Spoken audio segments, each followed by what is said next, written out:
Hi all, hope you're well. My name's Carl Holding, the Women and Girls Lead at Cricket Wales. Very shortly after the half-term break, we will have the secondary school girls cricket competitions. I'm sure I have seen many of you at some of these competitions over the last few years, and we're really excited to get these going again very soon. I just wanted to put this very short video together just to give you an idea about how to use the Countdown Cricket app, and also some of the rules in terms of the competition itself. We will have some Cricket Wales staff at these events, but given the number of teams involved and the number of pitches, we won't have enough staff to facilitate every single game. So we are requiring your support as teachers or support staff from schools to facilitate these games in terms of umpiring and scoring. So we're just going to put this video together just to give you a bit of a heads up around how to use the app, where to get it from if you haven't already got it, and some of the rules ahead of the day. So I'm just going to share my screen. So just bear with me while I do that.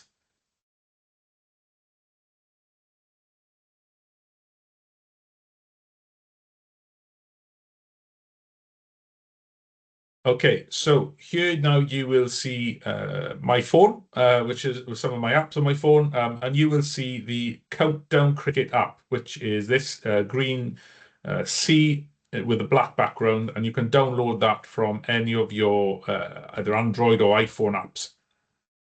So when you click on the app itself, when you open it up, this is what you would see. So it'd be Countdown Cricket. There'd be two boxes with My Games and New Game. If you haven't downloaded the app before, there'll be an additional box below which will ask you to either sign in or create an account.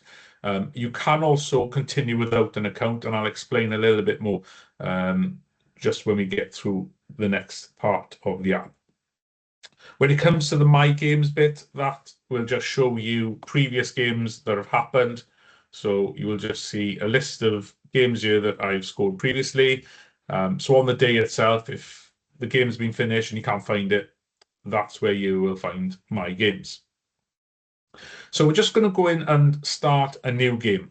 Now, when you click on New Game, it does give you three types of games. So you've got a standard game, a pairs game, and a dynamos game. Now, for our competition, we will use the pairs button. So pairs will bat in pairs, and we'll lose 5 runs for each wicket. Once you've clicked on pairs, you will then have the balls or the time for the relevant game that we want to play. Now, for each of our games, we will use balls. Now, each of the games are 40 balls each. So when we click on balls, it will allow you to select the number of teams, number of players per team, which is 8. So we're going to leave that. And then we're going to change the balls to 40. This gives us approximately 32 minutes for each game. In general, over the years, 30 minutes is about right. Some finish just before. It's a quick, short, sharp game of cricket, and hopefully around about half an hour per game. Once you've done that, you click on next, and then you have the option to select 2 teams. So at the start, I said you could sign in with an account, or you can continue without an account. The difference here, if you don't have an account, you can't add custom teams, which is still okay.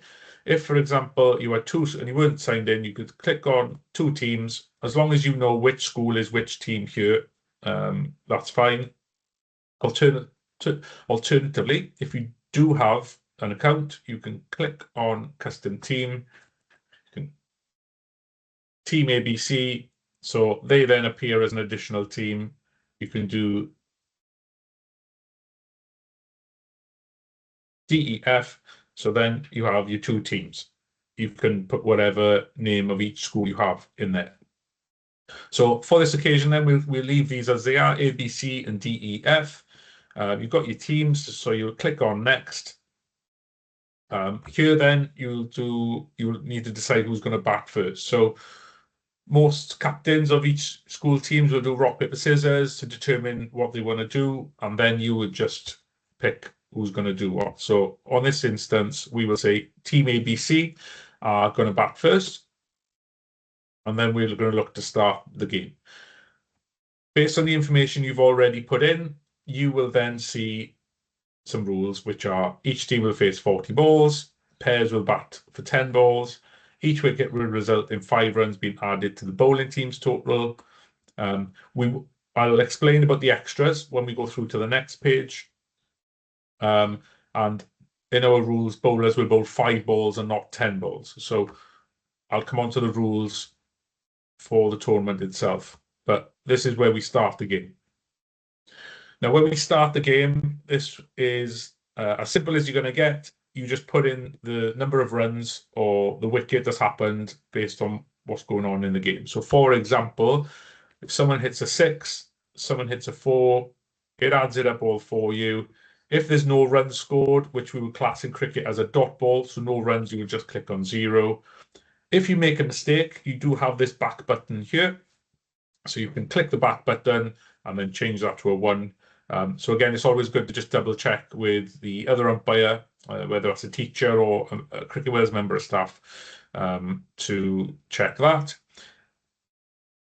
As each over is 5 balls each, after 5 balls, you would just change your bowler. If there's a wicket, it just, in the first innings, the first team who bats, wickets will just add up here on the right-hand side. I'll just continue to score another few balls. The 10th ball is when the end of the pair will happen. So at the 10th ball, you will get a notification to say 10 balls have elapsed. So that the pair that's batting go out and the new pair goes in. You click on OK, and then you continue the game. I won't go through all the way to 40 balls. If we did get to 40 balls, this item will appear. So if you wish to change the batting team, so you would click OK. It would then add up the total runs scored, which was just on the previous page, how many wickets you've lost. So because it's 5 runs per wicket, the bowling team automatically get 10 runs added to their score. 25 take away 10 is 15. The team batting second needs 16 runs to win. Now, obviously, I'd expect the scores to be a bit higher because there's going to be 40 balls and not 10. At that point, we've clicked continue. So now you can see it's 16 runs to win with 10 balls remaining.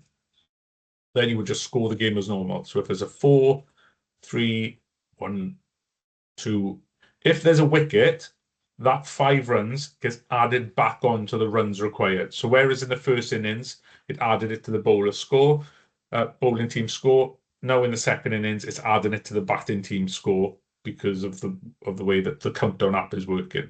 So then you would just carry on. It would be 4. If the team go ahead, it will say 4 runs ahead.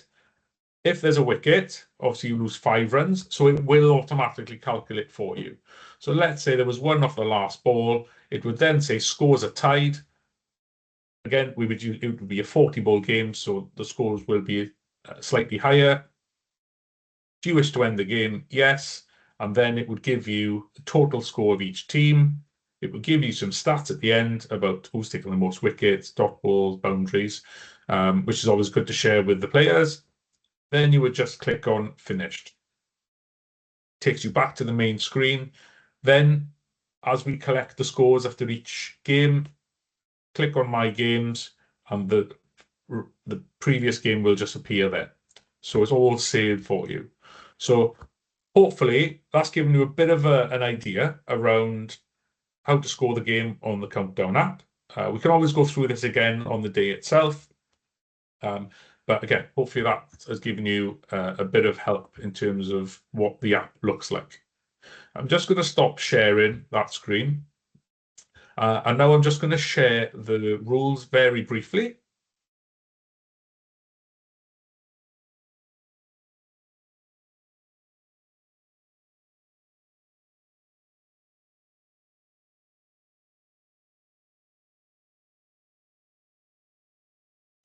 Okay, so here you can see the secondary school rules.